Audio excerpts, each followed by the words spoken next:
Então, novamente, um feliz sábado a todos. Nós iremos estudar, como vocês podem ver, o selamento e a justiça de Cristo. E para podermos entender esse assunto, nós vamos iniciar lendo o que diz Apocalipse capítulo 14. João diz assim: Seguiu-se a estes outro anjo, o terceiro dizendo com voz forte: Se alguém adora a besta e a sua imagem e recebe a sua marca, ou sinal, ou selo, na testa ou na mão, também esse beberá do vinho do furor de Deus, preparado sem mistura no cálice da sua ira, e será atormentado com fogo e enxofre diante dos santos anjos e na presença do Cordeiro. João ele relata, como nós acabamos de ler, que aqueles que adorarem, que de maneira voluntária e consciente adorarem a besta, a sua imagem, e receber na fronte ou na mão a sua marca, o seu sinal, o seu selo, eles receberão sobre si o furor do vinho de Deus, a cólera da sua ira, derramada sem mistura no cálice da sua ira, o furor do vinho de Deus. E o que é isso? O que é isso que eles receberão sobre si? Em Apocalipse, no capítulo 15, que é o capítulo seguinte, no versículo 1, João nos dá a resposta. Ele diz assim: E vi outro grande e admirável sinal do céu. 7 anjos que tinham as 7 últimas pragas, porque nelas é consumado o quê? A ira de Deus. Então percebam que a ira de Deus está relacionada diretamente ao derramamento das 7 últimas pragas sobre os adoradores da besta, da imagem da besta e quem quer que receba na fronte ou na mão o seu selo, o seu sinal. No capítulo 16, João diz assim: E ouvi vinda do templo uma grande voz que dizia aos 7 anjos: Ide e derramai sobre a terra as 7 taças da ira de Deus. E foi o primeiro e derramou a sua taça sobre a terra, e fez-se uma chaga má e maligna. Em quais homens? Nos homens que tinham o sinal da besta e que adoravam a sua imagem. Então, repetindo a informação, todo aquele que de maneira voluntária e consciente escolher prestar adoração à besta, à sua imagem, e a receber a sua marca, o seu sinal na fronte ou na mão, eles beberão do furor da ira de Deus, derramada sem mistura de misericórdia, que é, na realidade, o recebimento das 7 últimas pragas. Agora nós vamos ler um texto onde o apóstolo Paulo ele fala sobre a ira de Deus. Nós vamos analisar mais um motivo que levará os adoradores da besta a receberem a ira de Deus sobre si. Paulo diz assim: A ira de Deus se revela do céu contra toda impiedade e injustiça dos seres humanos. Percebam que a ira de Deus, ela se manifesta do céu contra os seres humanos. É assim que está escrito? Não. Contra toda impiedade e injustiça dos homens, que há neles, que há na vida deles. Então, o propósito de Deus, ao derramar a sua ira, não é para destruir os seres humanos, mas é para aniquilar o pecado. Mas como essa classe de pessoas que de maneira consciente e voluntária vão escolher adorar a besta, a sua imagem, e receber a sua marca na fronte ou na mão, então quando a ira de Deus for derramada sobre o pecado, como eles estarão vivendo em pecado, como eles estarão vivendo em desobediência, em oposição à lei, à autoridade divina, como eles estarão buscando fazer a sua própria vontade, então a ira de Deus, que virá para destruir o pecado, consumir o pecado, consumirá eles juntamente também. Só que essa ira, ela começa a ser derramada quando Cristo finaliza o juízo investigativo, a porta da graça se fecha, inicia-se o grande tempo de angústia, e é justamente ali que começa a ser derramada as 7 últimas pragas. Os ímpios começarão a beber da ira de Deus, do cálice da sua ira, durante o grande tempo de angústia, quando as pragas começarem a ser derramadas. E isso vai culminar na volta de Cristo. Então, todo aquele que hoje escolhe viver voluntariamente no pecado, ele está se preparando para receber as 7 últimas pragas e para ser destruído com o resplendor da glória de Cristo quando ele vier a essa terra pela segunda vez. Então tenham muito cuidado, mas muito cuidado com aquela teologia que tem adentrado em nossas igrejas, que ensinam que nós iremos pecar até Jesus voltar. Que não tem como vencer o pecado mediante o poder de Cristo. Que não tem como, mediante o poder de Cristo, deixarmos de pecar e vivermos uma vida isenta de pecados. Que iremos pecar até Jesus voltar e Ele vai nos levar para o céu. Cuidado com essa teologia, porque a Bíblia apresenta uma classe de homens que escolheram acreditar nessa falsa teoria e que serão destruídos com a ira de Deus. Agora nós vamos ver o que vai acontecer quando Cristo voltar. João ele descreve o que os ímpios vão fazer, ele descreve o desespero deles. Olha o que diz o apóstolo João. E o céu recolheu-se como um pergaminho quando se enrola. Então todos os montes e as ilhas foram movidas do seu lugar. Os reis da terra, os grandes, os comandantes, os ricos, os poderosos, e todo escravo e todo livre, se esconderam nas cavernas e nos penhascos dos montes. Quem são esses? Os adoradores da besta, da sua imagem, e quem quer que receba na fronte ou na mão o sinal da besta. Aqueles que escolheram viver voluntariamente em iniquidade, em pecado. E vejam o que eles vão dizer aos montes e aos rochedos. E disseram aos montes e aos rochedos: caiam sobre nós e nos escondam da face daquele que está sentado no trono, o Deus Pai, e da ira do Cordeiro, o Deus Filho, Jesus.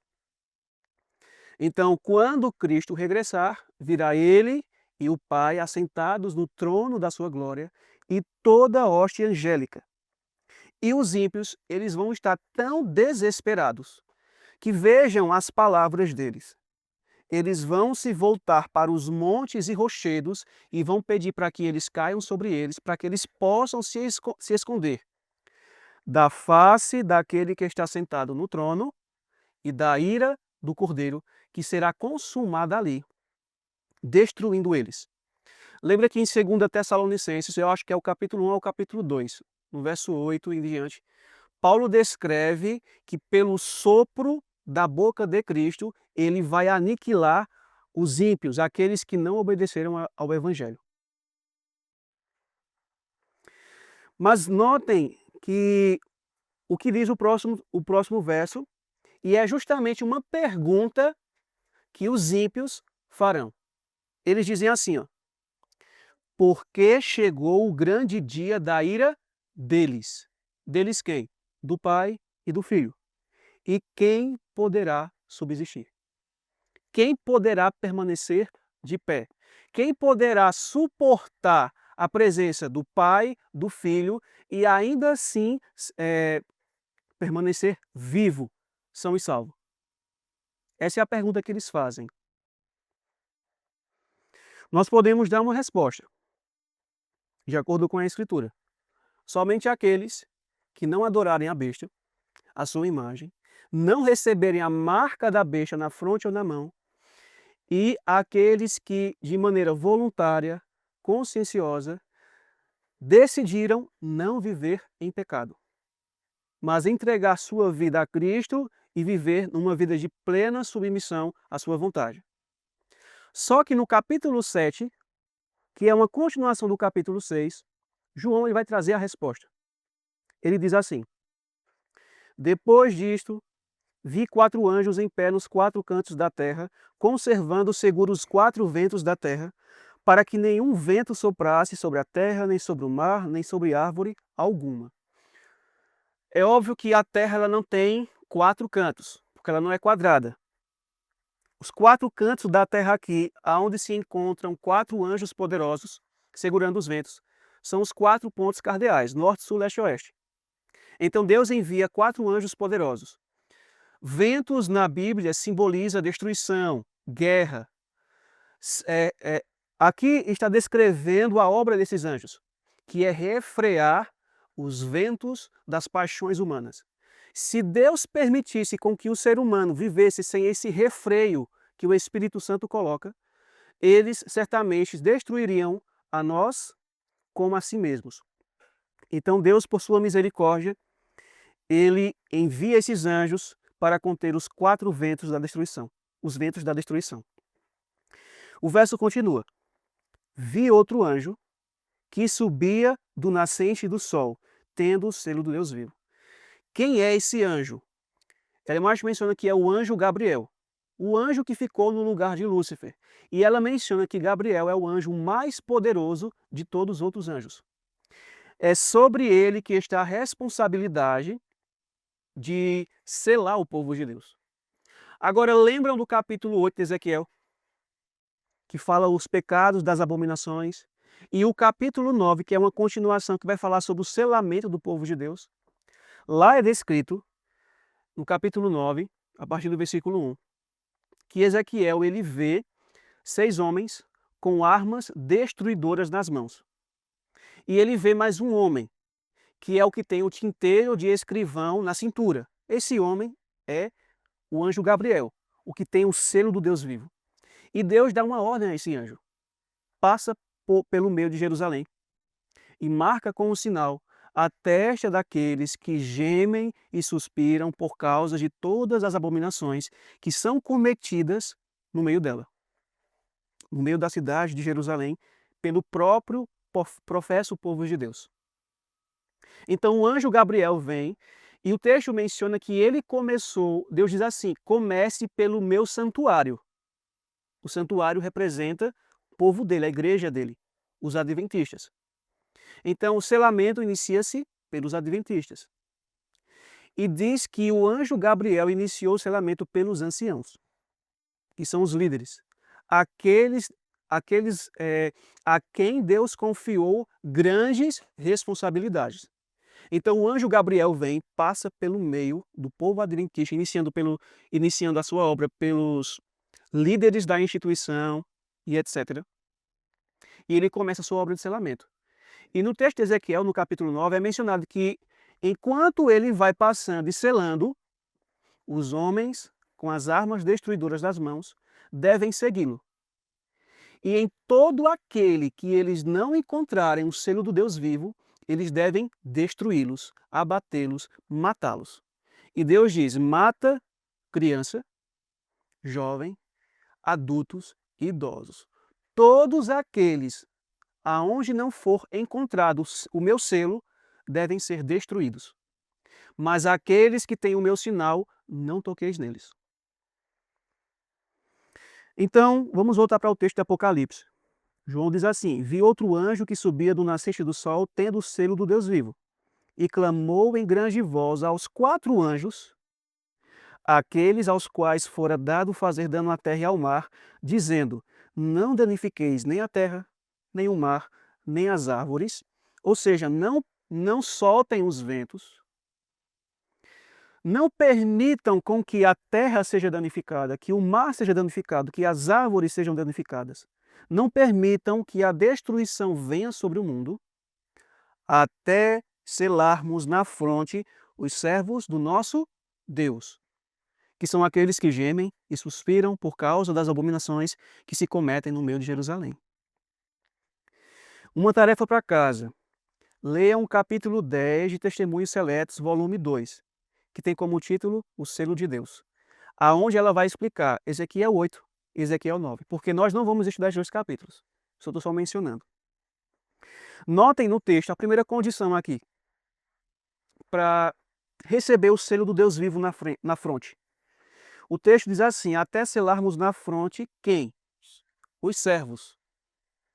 Somente aqueles que servem a Deus. Os que servirem a besta, a imagem da besta, eles não vão receber na fronte o selo do Deus vivo. Somente aqueles que são servos de Deus. O verso continua: então ouvi o número dos que foram selados, que era 144 mil, de todas as tribos dos filhos de Israel. As igrejas evangélicas ensinam que esses filhos de Israel aqui, os 144 mil, são judeus literais. Mas a Bíblia não ensina isso. A Bíblia fala sobre os judeus espirituais, os filhos de Abraão pela fé, o Israel de Deus, que é o Israel espiritual. Então, mais uma condição para receber na fronte o selo do Deus vivo: ser servo do Altíssimo e ser uma pessoa espiritual. Uma pessoa que de fato é convertida, que vive uma vida de inteira entrega da sua vida a Cristo, que tem Cristo, justiça nossa, na sua vida. No capítulo 14 de Apocalipse, João diz assim: olhei, e eis o Cordeiro em pé sobre o monte Sião, e com ele 144 mil. Tendo na fronte, ou seja, na mente, escrito o seu nome e o nome de seu pai. Nome na Bíblia é sinônimo de caráter. Os 144 mil, eles terão o caráter de Cristo e o caráter do Pai refletido neles, reproduzido na vida deles. O caráter defeituoso que eles tiveram, que eles adquiriram ao longo da sua vida, eles decidiram, escolheram abandonar e permitiram com que Cristo purificasse a sua mente, purificasse a sua alma, purificasse a sua vida, purificasse o seu caráter de todos os defeitos que eles possuíam, de todos os pecados que eles tinham. E assim eles foram sendo moldados de glória em glória à imagem de Cristo. E eles chegaram em um nível espiritual aonde eles refletem o caráter de Cristo e o caráter do Pai. Então percebam que para sermos selados, deve haver um preparo do caráter. A preparação do caráter está totalmente relacionada ao selamento.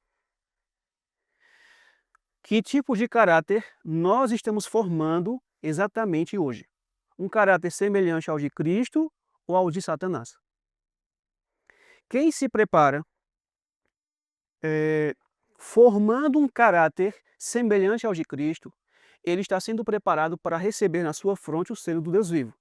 Mas aquele que tem um caráter sendo afeiçoado e moldado à semelhança do caráter de Satanás, ele está se preparando para receber o sinal da besta.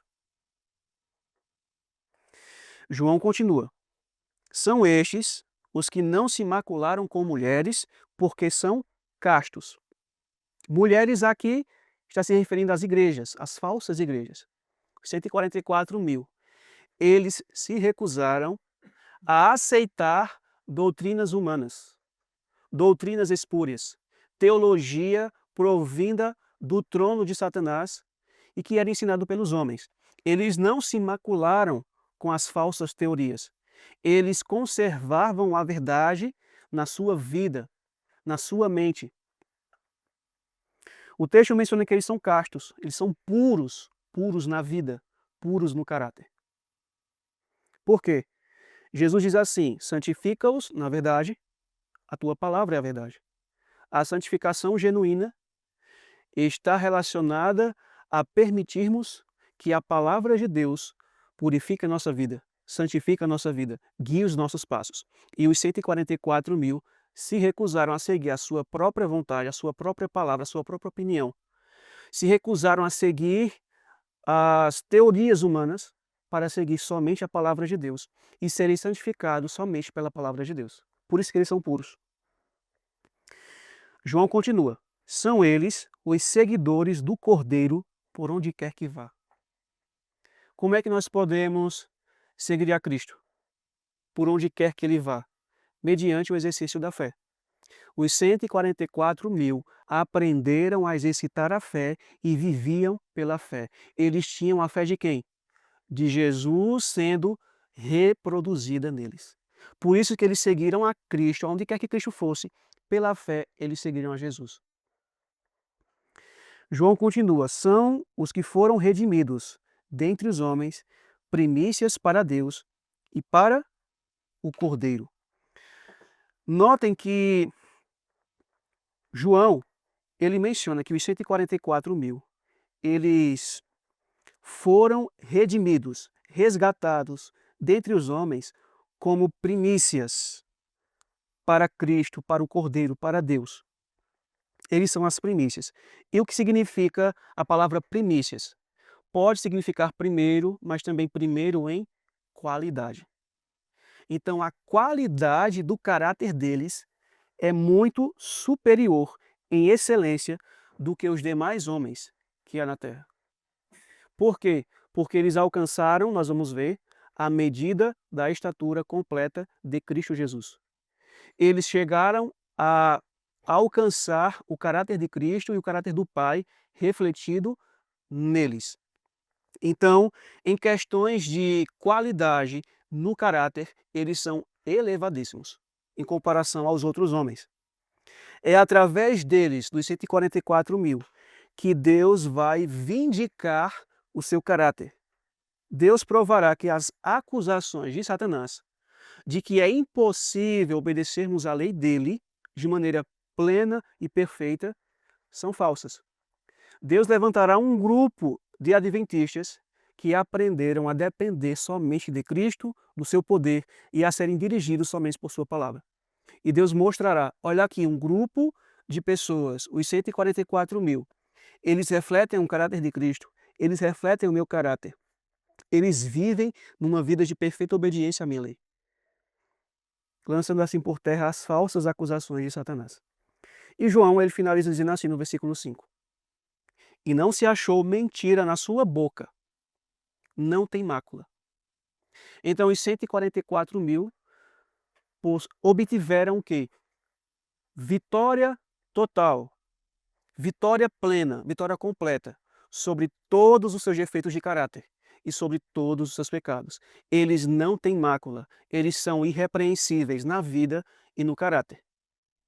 É isso que a Bíblia ensina.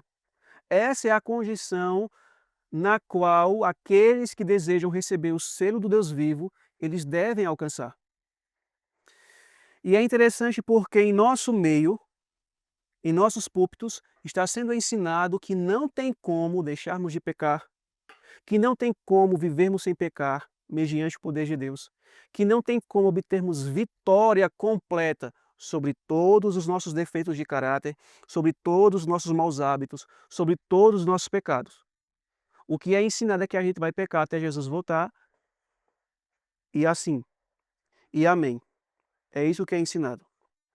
E todo aquele que ensina o que nós acabamos de ler, estão sendo agora taxados de dissidentes, perfeccionistas, de extremistas, de tudo que não presta.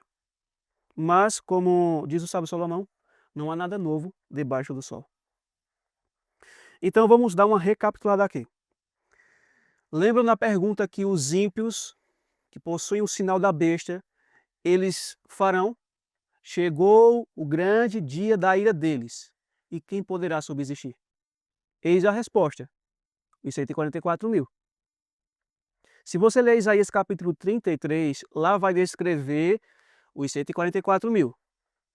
Diz que eles estarão na presença de Deus e não serão consumidos. Lá diz que eles vão permanecer diante do fogo consumidor e não serão consumidos. Por quê? Porque o caráter deles não é mais semelhante ao de Satanás, é um caráter semelhante ao de Cristo. Então, os 144.000, eles são servos de Deus e israelitas espirituais. Possuem o caráter de Cristo e o caráter do Pai. Não se macularam com o vinho de Babilônia. Possuem pureza de vida. São as primícias de Deus e de Cristo e são imaculados. Então aqui nós temos as condições, os requisitos que devemos alcançar mediante a fé em Cristo, se quisermos fazermos parte dos 144 mil, ou se quisermos termos o selo do Deus vivo na nossa fronte. Ok, vimos o que diz a Escritura, agora vamos ver o que diz o Espírito de Profecia.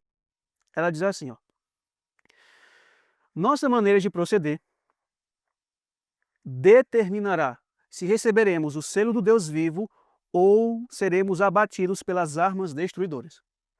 Nossa maneira de proceder, nossa maneira de viver, é o que vai determinar se vamos receber o selo do Deus vivo ou se receberemos a marca da besta e seremos abatidas pelas armas destruidoras. Ela diz mais: que estás fazendo, irmãos, na grande obra de preparação?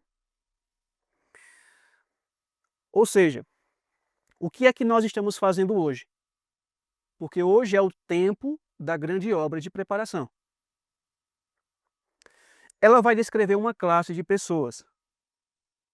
Ela diz assim, ó: os que estão unindo-se com o mundo, estão se amoldando ao modelo mundano e preparando-se para o sinal da besta. Primeiro ponto nesse texto.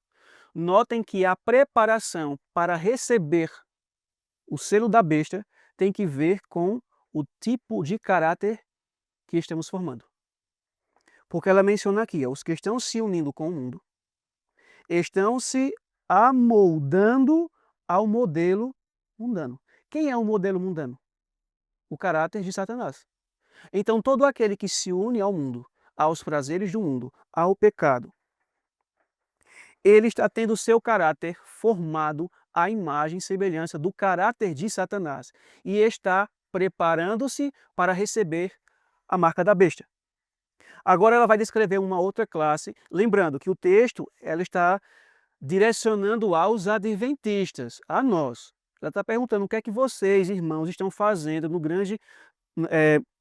na grande obra de preparação. Então ela vai descrever duas classes de adventistas. Ela já descreveu uma, que está se preparando para receber a marca da besta. E a segunda classe, ela diz assim: os que desconfiam do eu, que se humilham diante de Deus e purificam a alma pela obediência à verdade, estão recebendo o molde divino e preparando-se para receber na fronte o selo de Deus. Quem ela está descrevendo aqui? Os 144 mil.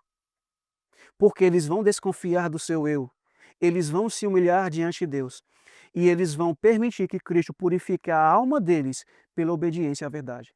E assim o caráter deles será moldado à imagem e semelhança do caráter de Cristo. E assim estarão preparando-se para receber na fronte o selo de Deus. Então percebam, vou repetir novamente, a questão do selamento, tanto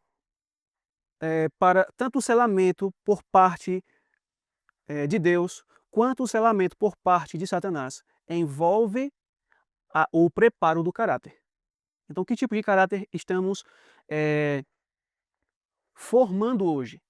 Semelhante ao de Satanás ou de Cristo? Ela diz mais assim, ó. Aí ela continua o texto e encerra. Deixa eu ver. Ela continua o texto, ó. Ela diz assim: quando sair o decreto e o selo for aplicado, seu caráter permanecerá puro e sem mácula para toda a eternidade. O caráter de quem? Daqueles que estão se preparando para receber na fronte o selo do Deus vivo. O caráter dos 144 mil.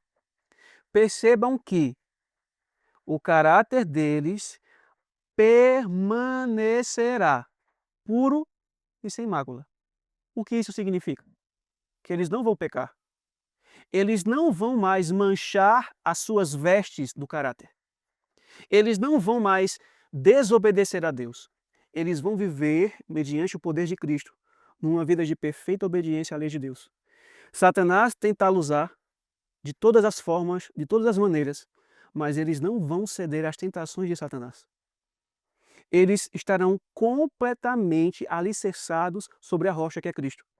Eles aprenderam a depender somente de Cristo e do poder da sua palavra. Então eles terão a mesma experiência que Cristo teve aqui na terra. Eles terão a experiência que Paulo teve, Gálatas 2:20. Já não sou eu quem vivo, mas é Cristo vivendo em mim. E vivo pela fé do Filho de Deus. Então os 144.000, eles terão a fé de Jesus, eles terão fé em Jesus, terão a fé de Jesus, eles vão ter um caráter puro e sem mácula para toda a eternidade. Eles aprenderam a depender totalmente de Deus, totalmente de Cristo. Geralmente, quando estamos em nossas igrejas, aí é citado Gálatas 2:20. Já não sou eu quem vivo, mas Cristo vive em mim.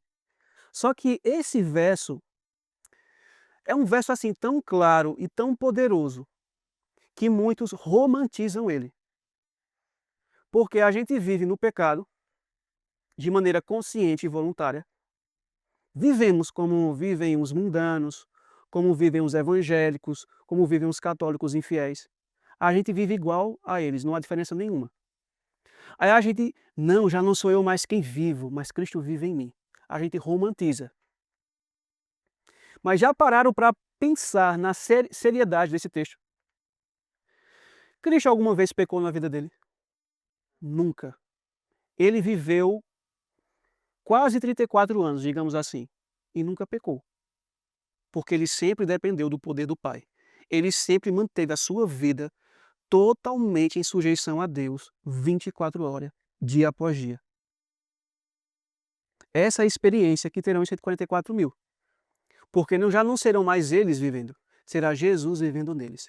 Se Cristo nunca pecou, Cristo não vai pecar através deles. É Jesus habitando no templo da alma deles. É Jesus vivendo através deles, pelo exercício da fé, pelo consentimento deles. É Jesus vivendo na alma deles, dirigindo a vida deles, que habilitará eles a não pecar contra Deus, a resistir às tentações de Satanás e a prestar perfeita obediência à lei. A se manterem puro e sem mácula para toda a eternidade.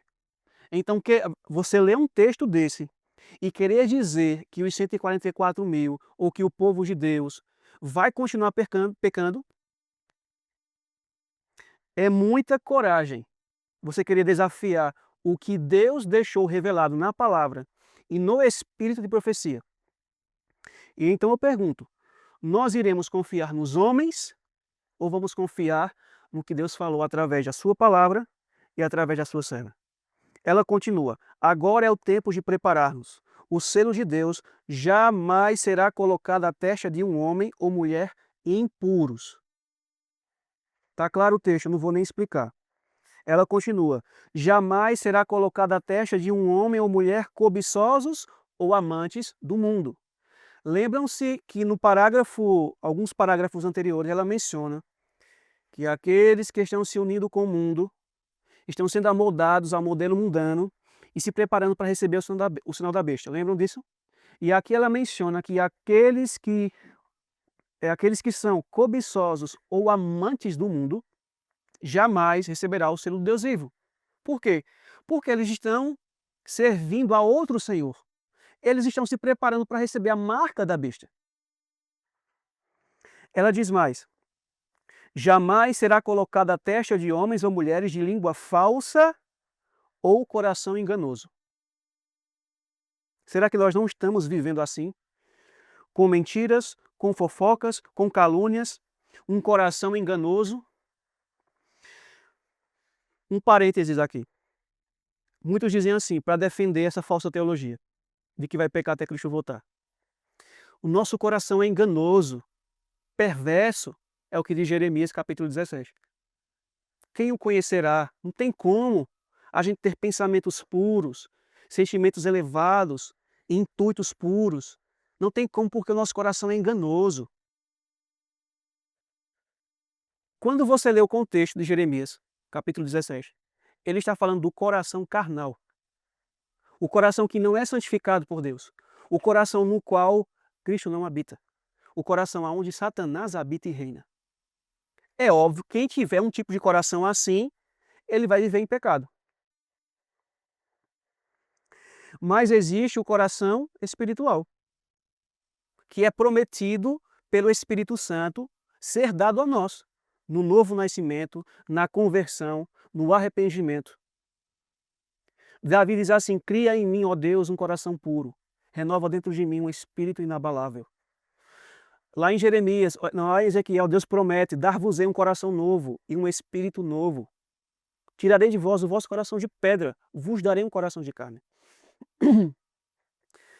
Então, somente aqueles que têm um coração carnal é que não poderão receber o selo do Deus vivo.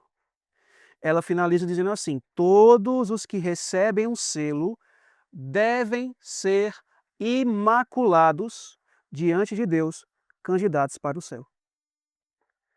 Não é que não há problema se você não for assim. Não é qualquer tipo de pessoa. A palavra que ela utilizou foi devem. Devem ser. Não é deve ser considerado, ou aquele que professa servir a Deus, não. Devem ser imaculados diante de Deus, candidatos para o céu. Então essa é uma das condições que o povo de Deus deve possuir para que possa ser, para que possa receber na sua fronte o selo do Deus vivo. Então vejam só, como ela mesma diz, todos os que recebem um selo devem ser imaculados diante de Deus, candidatos para o céu. Então, um dos requisitos de Deus, como nós já vimos, é que o nosso caráter, ele deve ser imaculado. A nossa vida não, em nossa vida não pode haver pecado acariciado. E a gente, novamente lendo aqui, analisando mais outro texto, eu volto novamente ao pensamento e faço novamente a pergunta a vocês. Iremos acreditar nesses falsos mestres adventistas que adentraram o nosso arraial e que estão ensinando que a gente vai pecar até Cristo voltar? Em quem iremos acreditar? Nesses homens ou na palavra de Deus? Ela diz mais assim: nenhum de nós jamais receberá o selo de Deus enquanto o caráter tiver quantas nódoas? Milhares de pecados? Não, apenas um. Uma nódoa ou mácula sequer. E é interessante que uma vez eu conversando com um irmão, que ele tem mais de 40 anos de adventismo, e ele se gabando disso, né? Porque uma vez a gente estava conversando sobre esse assunto. Aí eu comecei a apresentar uns textos do Espírito de Profecia falando sobre o caráter de Enoque, que deve ser o mesmo caráter da última geração, e etc. E ele dizendo que não tinha como, que a gente ia pecar até Cristo voltar e não sei o quê. Aí, pelo que eu entendo, parece que na mentalidade deles, devido a esse falso evangelho, é de que o pecado, os defeitos de caráter, os maus hábitos que há na nossa vida são infinitos. Parece que são bilhões vezes trilhões, de centenas de trilhões, de quatrilhões de pecados que há na nossa vida, que não dará tempo de ser eliminado tudo da nossa vida. Eu não entendo que tipo de mentalidade é essa. Então ela menciona aqui, ó, nenhum de nós jamais receberá o selo de Deus enquanto o caráter tiver uma nódoa ou mácula sequer. Quer pecar até Cristo voltar? A escolha é sua. Cumpre-nos remediar os defeitos de caráter, purificar de toda, não é só de alguns, de toda a contaminação o templo da alma. Então a chuva serôdia cairá sobre nós, como caiu a temporã sobre os discípulos no dia de Pentecoste. Então queremos receber o selo do Deus vivo e a chuva serôdia? Então o caráter ele deve ser remediado de seus defeitos. A nossa vida deve ser purificada de toda a contaminação. Não deve haver nenhuma nódoa acariciada sequer em nossa vida e em nosso caráter. Ela diz mais: o selo do Deus vivo só será colocado sobre os que possuem uma semelhança com Cristo no caráter. Então, aqueles que possuem semelhança com Satanás no caráter, não vai receber o selo de Deus. Vai receber a marca da besta. Os que vencem o mundo, a carne e o diabo, serão os agraciados que receberão o selo do Deus vivo. Não é aqueles que de vez em quando obtêm alguma vitória, mas depois caem novamente. Não são aqueles que perdem para o mundo ou que são vencidos pelo mundo, pela carne e pelo diabo que vão receber o selo do Deus vivo. Somente aqueles que, pelo poder de Cristo, vencerem o mundo, a carne e o diabo, vão receber o seu selo.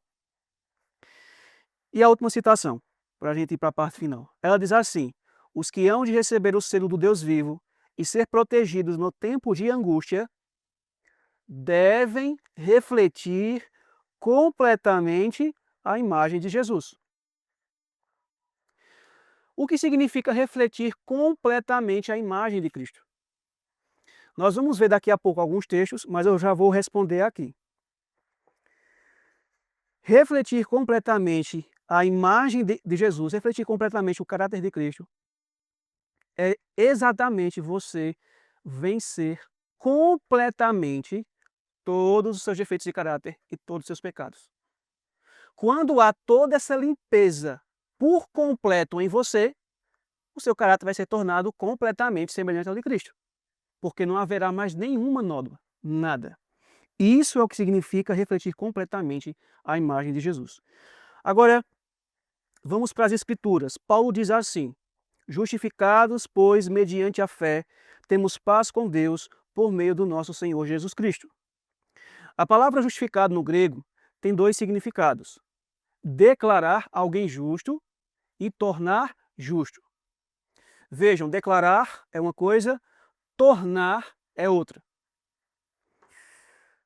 Eu não sei se vocês já leram, mas quando Ellen White ela vai descrever a obra de justificação pela fé, ela menciona que, tanto a Bíblia também menciona isso, mas eu quero também mencionar o que ela diz, algumas palavras dela.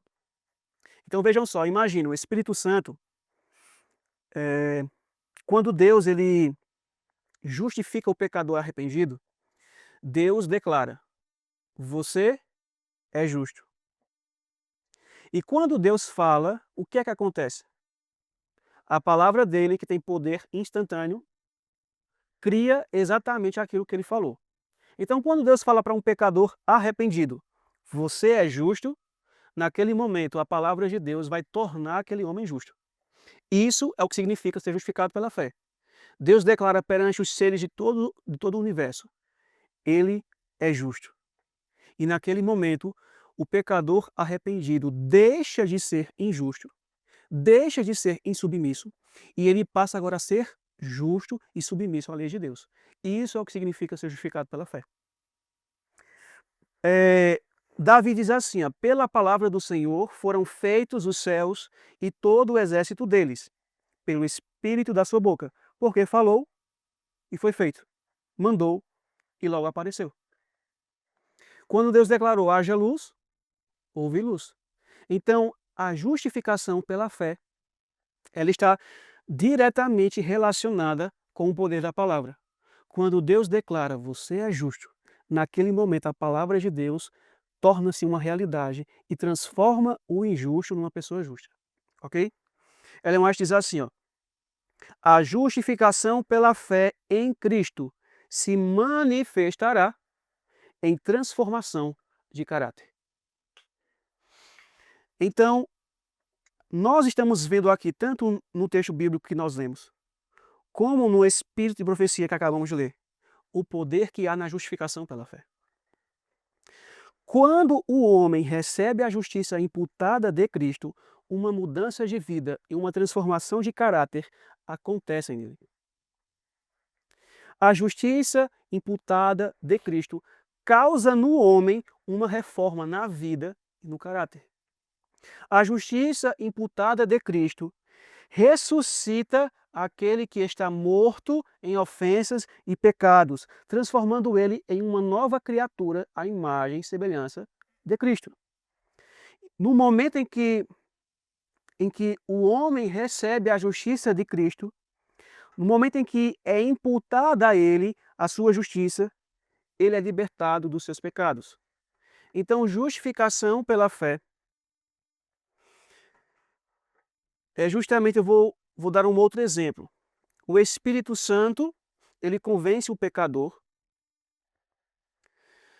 conduz ele a Cristo, o pecador passa pelo processo de arrependimento e conversão, ele confia nos méritos de Cristo, pede o perdão dos seus pecados, e Deus ele declara perante todo o universo: você é justo.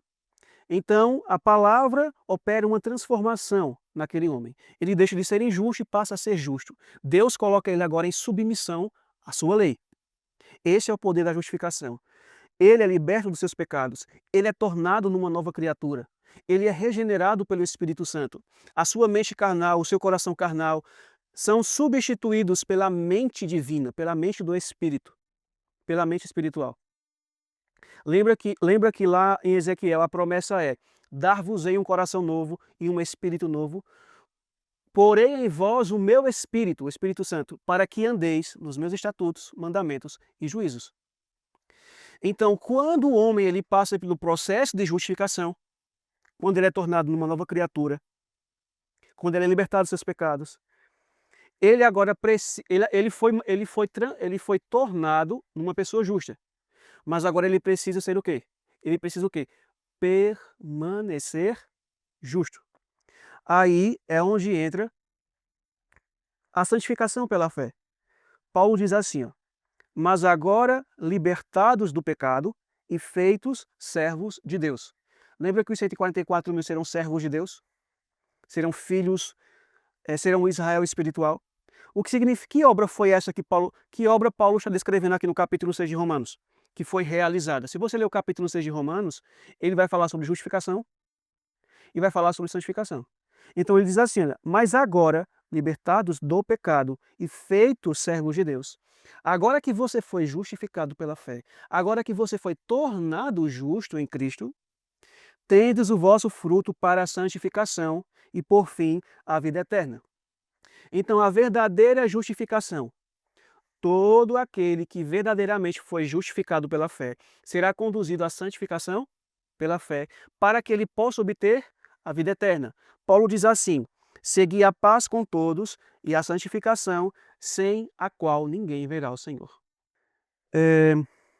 Devido a essa falsa teologia, é ensinado que o homem só é salvo pela justificação, que ele não é salvo pela santificação, que a santificação não contribui em nada para a sua salvação, devido ao falso evangelho, que é o evangelho evangélico. Só que a Bíblia ensina que sem santificação não há vida eterna e ninguém poderá ver ao Senhor. Sem santificação, o homem não poderá reinar com Deus na glória e nem receber a vida eterna. A santificação, sim, faz parte do processo de salvação. Não basta apenas ser justificado, precisamos ser santificados. Ellen White fala assim, ó: Deus requer a completa entrega do coração antes que possa ocorrer a justificação. O que é justificação? É ser tornado justo. E para que o homem conserve essa justificação, para que ele se mantenha justo, o que é preciso ser operado nele? Tem de haver obediência contínua, mediante ativa e viva fé, que opera por amor e purifica a alma. Que obra é essa que deve ser realizada na vida dele? Após a justificação? Santificação pela fé. A única maneira de um homem que foi justificado por Cristo obedecer a ele, permanecer em submissão, na prática da justiça, em justiça, é se ele viver uma vida de santidade. E santidade envolve obediência à vontade de Deus, submissão a Deus. Então, a justificação pela fé, ela é mantida na vida do crente quando ele continua prestando obediência a Deus mediante a ativa e viva fé que opera por amor e purifica a alma. É a fé de Jesus aqui que começa agora a atuar nele, operando nele. Ele vive pela fé de Jesus. Falando sobre a missão do Espírito Santo, Jesus diz assim: e quando ele vier, convencerá o mundo do pecado, da justiça e do juízo. Ainda tenho muito que vos dizer, mas vós não o podeis suportar agora. Mas quando vier aquele, o Espírito da verdade, ele vos guiará em toda verdade. Então vamos juntar os pensamentos desses versos aqui. Então vejam só. O Espírito Santo, ele tem a missão de convencer o pecador de que ele é um transgressor da lei de Deus, de que ele é um homem injusto. O Espírito Santo vem, fala a consciência dele. O pecador tem a sua consciência despertada. E ele reconhece que ele é um transgressor, que ele é culpado, que ele é pecador. Ele confessa os seus pecados, dos quais foi convencido. E ele decide abandoná-los. Ele cumpre o que diz Provérbios 28:13. Quando ele passa por esse processo, ele roga a Jesus o perdão dos seus pecados. Ele confia somente nos méritos de Cristo, do Cordeiro Imaculado. Nesse momento, Deus diz: você é justo. Ele é tornado uma pessoa justa. Deixa de ser injusto, deixa de ser ímpio. Passa a ser justo e obediente à lei de Deus. Ele entra agora no processo de santificação pela fé. Agora notem que Jesus diz assim, olha, eu tenho muitas coisas para dizer a vocês, para ensinar a vocês, mas vocês não podem suportar agora. Eu quero tirar o princípio desse texto. Já imaginou se o Espírito Santo revelasse de uma vez a mim e a você todos os defeitos de caráter que nós temos, todos os maus hábitos que nós temos e todos os nossos pecados? O que aconteceria conosco? Nós não suportaríamos. Olhe para Cristo no Calvário. Ele tomou sobre si todos os pecados da humanidade. O que foi que aconteceu com o corpo dele? O que foi que aconteceu com a mente dele? Ele entrou numa profunda angústia. Foi tão angustiante a provação pela qual ele estava passando. Foi tão angustiante, mas tão angustiante que o coração dele explodiu. Agora imagine se Deus revela de uma vez por todas, de uma vez só, todos os males que há na nossa vida e no nosso caráter. Nós não iríamos suportar, iríamos sucumbir. Então, Deus, na sua infinita misericórdia, o Espírito Santo, ele revela de maneira gradual. E ele revela a partir da justificação e também dentro do processo de santificação. Porque santificação é um processo para cima, para o alto, crescendo cada vez mais em semelhança ao caráter de Cristo. Então, o Espírito Santo, quando ele conduz o pecador à justificação, que ele entra no processo de santificação, de maneira gradual, o Espírito Santo, esse homem, ele vai manter comunhão com Cristo através do estudo das Escrituras. Então, conhecendo a Cristo e conhecendo a vontade de Deus, o Espírito Santo vai revelando o quê? Mais defeitos de caráter e mais pecados acariciados.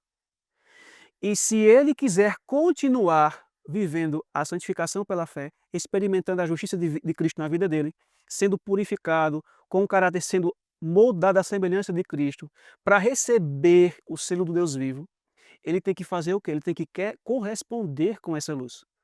Ele tem que tomar a mesma decisão que ele tomou antes, quando foi convencido pela primeira vez. Reconhecer, confessar e abandonar. Se submeter a Deus, se entregar a Cristo novamente. Porque a conversão, o arrependimento, ele deve ser diário. Não é apenas uma vez. Deve ser diário, deve ser constante. Então ele se submete. Aí o Espírito Santo, quando ele começa, esse mesmo crente, ele continua estudando a Bíblia, estudando o caráter de Jesus. Aí o Espírito Santo revela mais. Aí ele se submete, ele reconhece, confessa e abandona, se submete. O Espírito Santo vem e purifica ele novamente. E vai purificando ele e vai mantendo ele puro para não cometer os pecados que ele já cometeu. Para viver numa vida de voluntária submissão a Deus, de acordo com a luz que ele pode alcançar. Então, perfeição de caráter é um processo gradual. Em cada fase que a pessoa vive a luz que pode alcançar, ele é perfeito perante Deus, porque ele não está vivendo voluntariamente no pecado. Ele pode estar cometendo erros por ignorância, porque não tem conhecimento. Mas Deus não vai levar em consideração isso, ele não leva em conta isso. Mas enquanto formos submissos à luz que podemos alcançar, então, perante Deus somos perfeitos. Se morrermos ali, morremos salvos. Porém, Uma coisa que foi deixada de ser ensinada dentro do Adventismo é que santificação ele é um processo que tem o objetivo de purificar o caráter e a vida por completo, para que possamos receber o selo de chuva serôdia. Muitos pegam a citação do Espírito de Profecia, isoladas de muitas outras citações, e diz assim: santificação é um processo que dura a vida toda. E na mentalidade deles, santificação é você pecar e se levantar. É você viver convivendo com pecados voluntários, acariciados. Não tem problema não. Ele sabe o que é errado, sabe o que é certo, mas continua sendo insubmisso a Deus, crendo que Deus vai levá-lo para o céu. Isso é a falsa santidade. Então,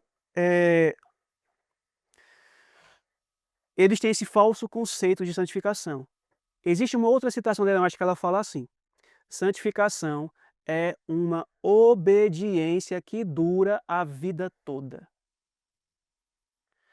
A santificação é para a vida toda? Sim. Mas é uma santificação que envolve o quê? Uma obediência que deve durar a vida toda. Justamente, uma permanência na submissão. A santificação é para a vida toda. Enquanto vida eu tiver, eu tenho que ser santificado. Porque se a minha vida não for santificada pela justiça de Cristo, o que é que vai acontecer comigo? Vou voltar à iniquidade. Vou estar andando que nem um perdido. Então, de fato, a santificação é para a vida toda. Enquanto eu estiver vivo, eu tenho que me santificar. Os anjos celestiais se santificam? Sim. Santificação não é obediência a Deus? Mas há pecado na vida deles? Não. Jesus, ele viveu uma vida de santificação quando esteve aqui na terra? Sim. Ele mesmo declarou em João 17:19: eu me santifico a mim mesmo para que eles sejam santificados. Mas a santificação de Cristo, havia algum pecado na vida dele? De vez em quando, Jesus dizia assim: olha, pai, eu vou aqui agora andar de mãos dadas com Satanás. Eu vou aqui cometer só um pecadozinho, depois eu volto. Era essa a santificação de Cristo? Não. A santificação é uma vida de obediência. A santificação é uma obediência que dura a vida toda. E foi assim que foi a vida de Cristo. Então, o Espírito Santo, ele vai conduzindo aquele que está no processo de santificação. Porque a santificação ela tem o objetivo de purificar por completo o nosso caráter e a nossa vida de todos os defeitos e de todos os pecados, para que possamos estar preparados para receber na fronte o selo do Deus vivo e também a chuva serôdia. Por isso que o texto diz que o Espírito Santo ele vai guiar toda a verdade. Então, uma vez que eu tenho conhecimento de toda a verdade de Deus que foi nos revelada na palavra, então eu vou alcançar o completo conhecimento de todos os males que há na minha vida e no meu caráter. E se eu me render, continuar me rendendo ao Espírito Santo, eu vou obter vitória total. Eu vou alcançar a medida da estatura completa de Cristo Jesus. Olha o que diz Salomão: mas a vereda dos justos é como a luz da aurora, que vai brilhando mais e mais até ser dia perfeito. Então esse é o caminho do justo, daquele que vive a justiça de Cristo pela fé. Ele vai crescendo em conhecimento, de glória em glória, de vitória em vitória, mais e mais, até que se torna dia perfeito, até que ele alcança a perfeição plena do caráter. Paulo diz assim: querendo o aperfeiçoamento dos santos, para a obra do ministério, para a edificação do corpo de Cristo. Ele está falando aqui da vontade de Deus. Deus quer o aperfeiçoamento dos santos. E esse aperfeiçoamento aqui não é a perfeição absoluta, não é a perfeição do corpo em ser glorificado, mas é a perfeição de caráter, perfeição moral. Então Deus quer o aperfeiçoamento dos santos. Agora veja o que diz o verso seguinte: até que todos cheguemos. Cheguemos ao quê? 3 pontos: à unidade da fé, ao conhecimento do Filho de Deus, a homem perfeito, à medida da estatura completa de Cristo. Esse é o objetivo da santificação pela fé. Purificar o crente de todos os seus defeitos de caráter e de todos os seus pecados, até que ele atinja a medida da estatura. Essa estatura não é a estatura física, é a estatura do caráter, a estatura moral de Cristo. Até que ele atinja a medida da estatura completa de Cristo. Uma vez que o pecador obteve a vitória completa sobre todos os seus defeitos de caráter e sobre todos os seus pecados, ele alcança a medida moral completa de Cristo. Ele se torna imaculado, como diz Ellen White. Ele vai permanecer o quê? Puro e sem mácula para toda a eternidade. Ele estará preparado para receber o selo do Deus vivo e a chuva cerúlea. Agora veja o que diz Ellen White. Prestem atenção nesse texto. Ela escrevendo a uma irmã: é seu dever eliminar cada traço de caráter censurável, para que possa ser o quê? Completa em Cristo Jesus. Então, o que significa ser completa em Cristo Jesus, de acordo com essa citação? Prestem atenção. É seu dever eliminar alguns traços de caráter censuráveis. Assim? Não. Cada traço. A expressão cada traço envolve totalidade? Sim. Então, todo traço mal de caráter que há em nós deve ser eliminado. Quando isso acontecer, seremos completos em Cristo Jesus. Jesus diz assim, João: mas se andarmos na luz, como ele na luz está, temos comunhão uns com os outros, e o sangue de Jesus Cristo, seu Filho, nos purifica de todo pecado. Existe algum pecado que o sangue de Cristo não possa nos purificar? Não. De acordo com esse texto, qualquer tipo de pecado, qualquer defeito de caráter, qualquer mau hábito adquirido, pode ser vencido mediante o sangue de Cristo. Aí eu pergunto, nós vamos acreditar nessa falsa teologia que diz que nós vamos pecar até Cristo voltar? Quando eles declaram que vamos pecar até Jesus voltar, eles estão dizendo que o sangue de Jesus não é todo o suficiente. Que o sangue de Jesus não é tão poderoso assim para nos purificar de todo pecado. Que todo, não é todo, é só alguns. João diz: se confessarmos os nossos pecados, ele é fiel e justo para nos perdoar os pecados e nos purificar de toda a injustiça. Toda a injustiça, todo o pecado, tudo que há de ruim em nós. Cristo pode purificar-nos pela fé. E purificação é eliminar aquilo que está contaminando. É o abandono dos pecados. João Batista viu Jesus, apontou o dedo e disse assim: eis o Cordeiro de Deus que coloca o pecado, ou que tira o pecado do mundo. Então a obra de Jesus, mediante a sua justiça, é tirar da nossa vida todo e qualquer traço de pecado, toda e qualquer injustiça. O evangelho que deve ser pregado a todas as nações, tribos, línguas e povos apresenta a verdade em linhas claras, mostrando que a obediência é a condição para se obter a vida eterna. Agora preste atenção nessa citação. Cristo comunica sua justiça àqueles que consentem em deixá-lo tirar seus pecados. Que obra é essa? Santificação pela fé. Ela não falou justiça imputada. Ela falou o quê? Ela falou o que aqui? Cristo comunica sua justiça. Justiça comunicada. Ou, como tem outras traduções, justiça transmitida, que é a santificação pela fé. Então, é mediante o processo de santificação pela fé que Jesus é Jesus. Não somos nós por nós mesmos. Nós temos que consentir, nós temos que permitir que quem tire os nossos pecados? Jesus. Ela diz assim, ó, Cristo comunica sua justiça àqueles que consentem em deixá-lo tirar seus pecados. Somos devedores a Cristo pela graça que nos torna perfeitos nele. Então, ser perfeito em Cristo é permitir que ele tire os pecados da nossa vida. Mas hoje está sendo ensinado que aquele que vive voluntariamente no pecado, ele é perfeito em Cristo e que ele vai ser salvo. Se assim fosse, os adoradores da besta, da sua imagem, que vai receber a sua marca, seriam salvos.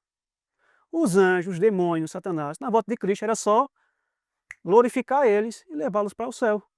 Era só transformar o caráter deles e pronto, como está sendo ensinado também em nossos púlpitos, de que a transformação do caráter só vai acontecer quando Cristo voltar. Vocês se lembram que Jesus contou uma parábola do trigo e do joio? Aí Cristo diz assim: deixai-os crescer. Não é assim? Até a colheita. Quando vier, chegar o período da colheita, que estiverem maduros, ali está falando da maturidade do caráter.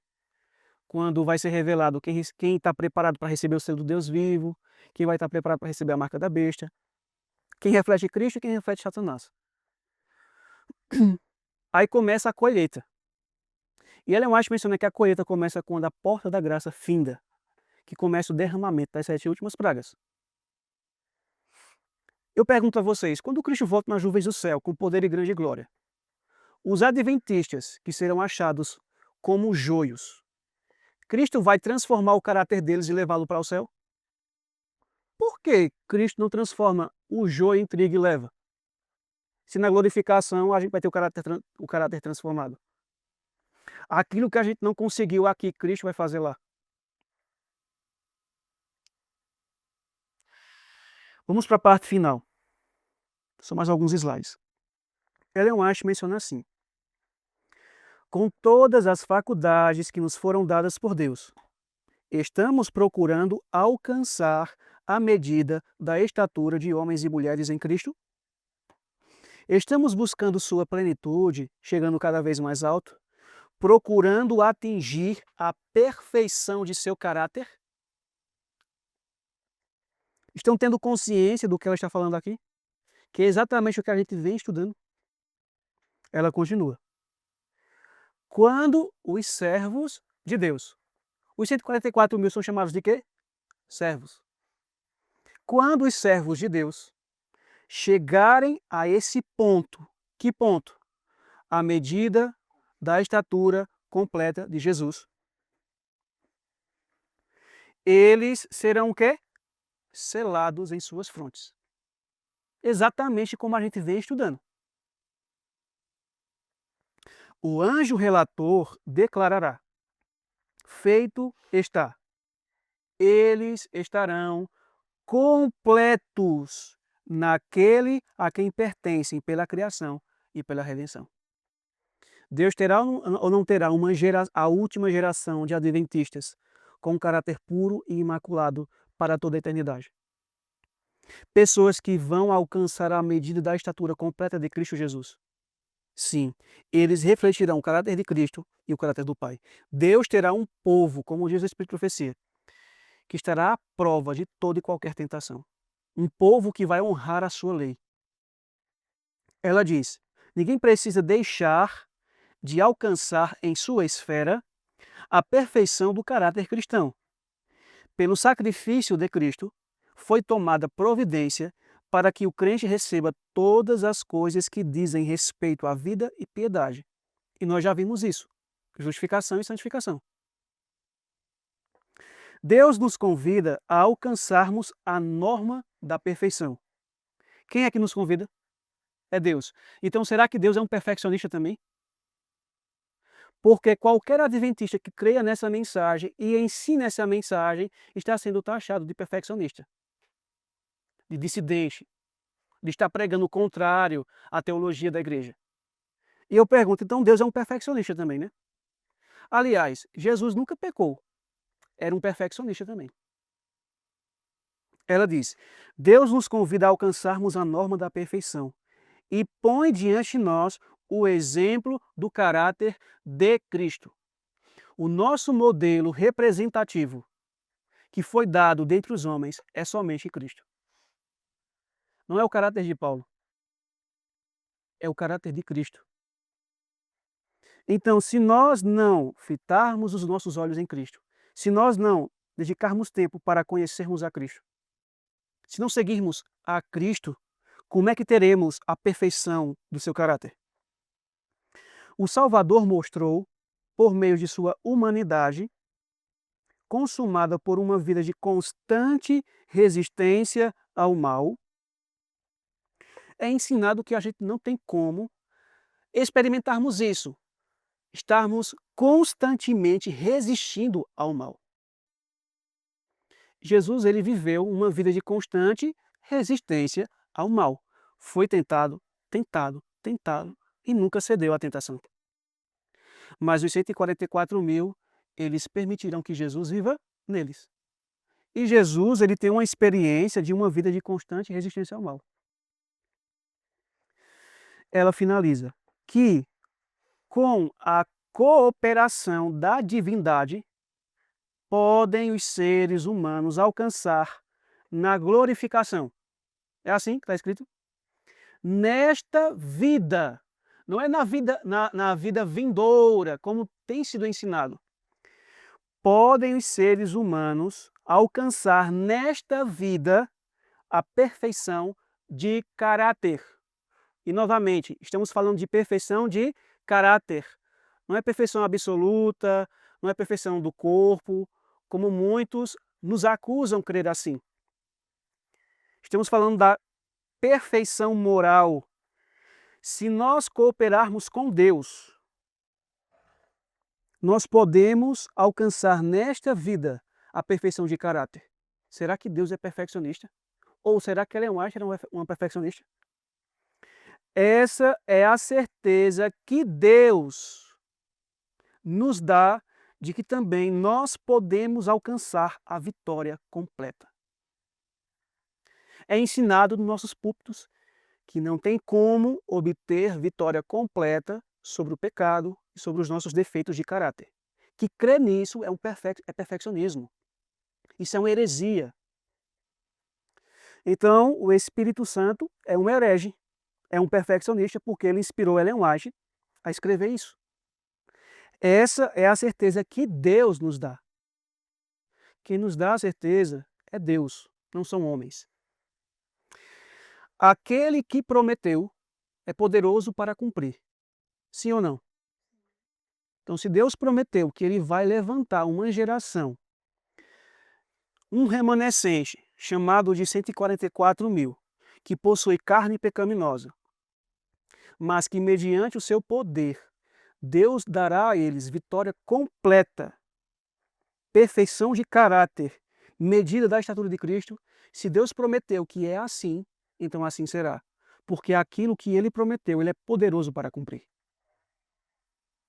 Agora, se depender de nós e dessa falsa teologia, Deus terá um povo assim?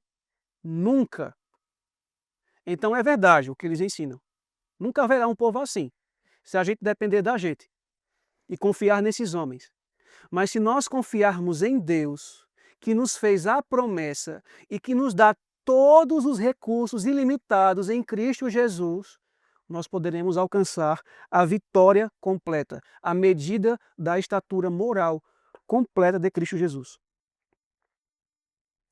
Eu quero compartilhar com vocês só mais 4 slides. 5 slides para a gente finalizar. Eu quero compartilhar com vocês o pensamento do pastor Stephen Bohr. O pastor Stephen Bohr é um pastor adventista. Ele ainda é vivo, ele é um grande evangelista. E ele crê no que cremos. E falando dentro desse contexto, olha o que ele declarou. Veja se você já parou para pensar nisso. Ele diz assim, ó, aqueles que não creem ser possível vencer o pecado em carne pecaminosa não estão dizendo que a carne é fraca, mas que Deus não é forte. Não é exatamente isso que eles estão ensinando e nem percebem. Ah, não tem como não vencer porque a nossa carne é fraca. Nós sabemos disso porque Jesus falou que a carne é fraca. A carne dele também era fraca e ele venceu. E o poder de Deus não é superior ao poder da carne, que é fraca. Se a carne é fraca, ela está dizendo logo tudo, é fraco. Mas Deus é todo poderoso. Gálatas 5,16 diz assim, que aqueles que andam no poder do Espírito jamais satisfarão as concupiscências da carne. Então o poder do Espírito é maior do que o poder da carne. Satanás é mais poderoso do que Cristo? Mas é isso que estão ensinando. Porque se não tem como vivermos numa vida de constante resistência ao mal, sempre que a tentação vier, a gente resistirá a ela e vencer no poder de Cristo. Se não tem como deixar de pecar, então eu estou dizendo que Satanás é mais poderoso que Cristo. Eu estou dizendo que o poder do pecado, que é abundante, como Paulo fala em Romanos capítulo 5, é mais poderoso do que o poder da graça, que é super abundante. Porque Paulo fala que o poder da graça é maior que o poder do pecado. Mas essa nova teologia está dizendo o contrário. Não, o pecado é mais poderoso do que o poder da graça. Então fiquem tranquilos, nós vamos pecar até Jesus voltar. Davi diz assim, entrega o teu caminho ao Senhor, confia nele e ele tudo fará.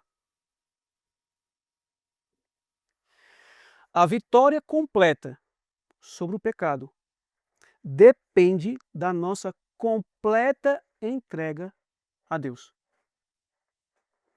Se eu entregar o meu caminho ao Senhor, se eu viver uma vida de entrega, e parem para pensar nisso, não fiquem pensando no dia de amanhã. Não fiquem pensando no resultado, eu tenho que alcançar a perfeição do caráter de Cristo, porque senão eu não vou ser selado. Não fique pensando no futuro. É um dia de cada vez. Hoje, se ouvirdes a minha voz, não endureçais o vosso coração. Então viva hoje com Cristo. Viva hoje uma vida de entrega a Jesus. Entregue o seu caminho a Ele. Entregue sua vontade a Ele. Entregue a sua vida a Ele, sem reservas. Segundo passo, confie nele. Se Ele prometeu, Ele vai cumprir. Ele é todo poderoso. Judas 1,24 diz assim, que Deus é todo poderoso para nos manter imaculados diante da sua glória. Então Ele é poderoso para realizar essa obra em nós. Então, se nós nos concentrarmos nesse dia de hoje e entregarmos nossa vida a Jesus e andarmos humildemente com o teu Deus, e quando chegar o fim do dia, fazermos novamente a nossa entrega da nossa vida, da nossa alma a Jesus, nós estamos vivendo a perfeição cristã. Nós estamos permanecendo em Jesus e Jesus permanecerá em nós. Quando amanhecer o dia, novamente uma nova entrega, uma nova conversão, novo arrependimento, nova entrega do caminho ao Senhor, nova confiança no Senhor. E se você experimentar isso dia após dia, isso vai ficar mais forte, mais forte, mais forte. Até que a gente consiga alcançar a experiência dos 144 mil, que vão depender totalmente de Jesus. Eles vão seguir o Cordeiro aonde quer que ele vá. Essa é uma promessa divina. O texto diz, entrega o teu caminho ao Senhor, confia nele, e ele tudo fará. Não sou eu e nem é você que vai conseguir vencer o pecado, eliminar o defeito do caráter, não. Nós temos que consentir e permitir que Jesus, mediante a justiça comunicada, tire da nossa vida tudo aquilo que não presta. É Deus quem realizará a obra, porque é Deus quem realiza em vós o querer e o realizar segundo a sua boa vontade, caso a gente permita. Agora nós vamos finalizar só lendo 3 versos. Promessas de Jesus para nós. Diz assim, não tema, porque eu estou com você. Não fique com medo, porque eu sou o seu Deus. Eu lhe dou forças, sim, eu o ajudo, sim, eu o seguro com a mão direita da minha justiça. Porque eu, o Senhor, seu Deus, o tomo pela mão direita e lhe digo, não tenha medo, pois eu o ajudarei. Não tenha medo, ó vermezinho de Jacó, povozinho de Israel, pois eu o ajudarei.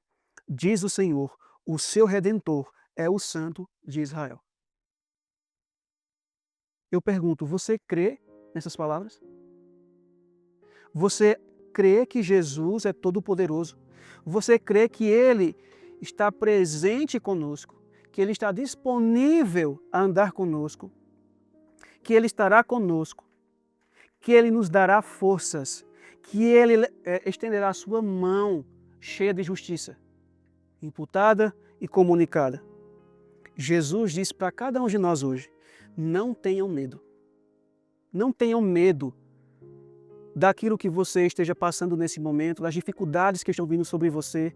Não tenham medo de Satanás, não tenham medo dos demônios, não tenham medo do que os homens usados por Satanás estão fazendo ou possam fazer com vocês. Não tenham medo enquanto ao futuro, porque eu estou com você. Porque eu sou o seu Deus. Porque eu vou te dar forças. Eu vou te ajudar. Eu vou estender a minha mão que é cheia de justiça. Não tenha medo, porque eu vou te ajudar. Eu vou ajudar você a alcançar a medida da estatura completa do meu caráter.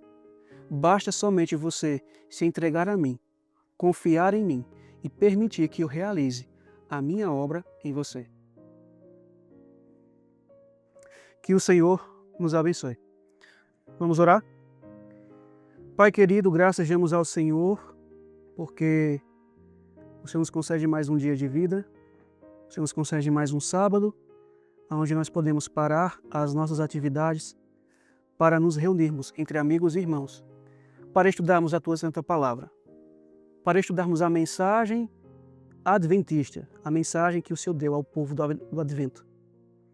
Agradecemos ao Senhor porque o Senhor nos escolheu para esse momento, para este tempo. Agradecemos ao Senhor por ser tão bondoso com cada um de nós, porque muitas vezes vivemos numa vida de rebelião contra a Tua vontade, contra a Tua palavra. Desprezamos os apelos do Teu Espírito que é feito à nossa consciência para satisfazermos os desejos do maligno ou para satisfazermos os nossos próprios desejos. Senhor, tenha misericórdia de nós, misericórdia também de todos os adventistas que há na face da terra. Desperta Teu povo, porque estamos dormindo, estamos perecendo no pecado, nos enganos. Há muita gente sincera, muitos adventistas sinceros que precisam ser despertados para conhecer essa tão belíssima mensagem da justiça de Cristo. Muitas pessoas não fazem ideia do assunto que nós estudamos hoje. Ó Deus, desperta Teu povo. Tenha misericórdia de nós, porque não estamos andando humildemente com o Senhor. Ajude-nos a tomarmos uma decisão hoje em nossas vidas, apenas um dia de cada vez. Entregar nossa vida a Cristo, confiarmos em Jesus e permitirmos que Ele opere em nós a vontade dEle. Permitirmos que Ele viva em nós a vida dEle. Ajude-nos a tomarmos a decisão de abandonar a nossa justiça, a nossa vida de iniquidade, e a recebermos a justiça de Cristo e a vida perfeita dEle. Esteja conosco ao longo desse dia, é o que nós choramos e agradecemos em nome do Senhor Jesus. Amém.